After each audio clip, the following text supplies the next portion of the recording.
Hi friends, তোমরা সবাই কেমন আছো? নিশ্চয়ই ভালো আছো সবাই।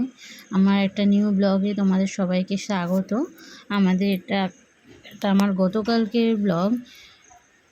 আমাদের কালকে বৃষ্টি হয়েছিল, তাই বলে মেঘলা মেঘলা ওয়েদার ছিল।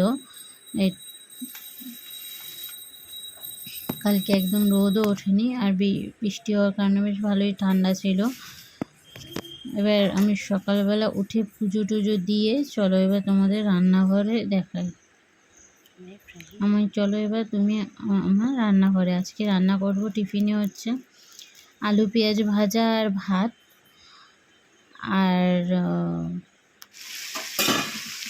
রান্না করব হচ্ছে, আর দুপুরের জন্য রান্না করব হচ্ছে পাবদা মাছ। চলো এই পাবদা মাছের রেসিপিটা তোমাদেরকে শেয়ার করছি। পাবদা আর ট্যাংরা দুটোই একসাথে রান্না করব। চলো তোমাদেরকে শেয়ার করছি। একটু জিরে, আদা, টমেটো এগুলো আর লঙ্কা দিয়ে মিক্সারে আগে বেটে নিয়েছি। বেটে নেওয়ার পরে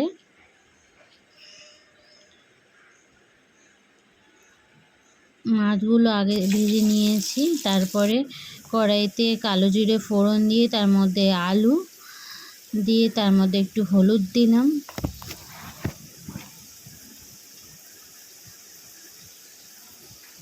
তার মধ্যে একটু ধনে জিরে গুঁড়ো। এগুলো সবগুলো মশলাই আমার বাড়িতে বানানো।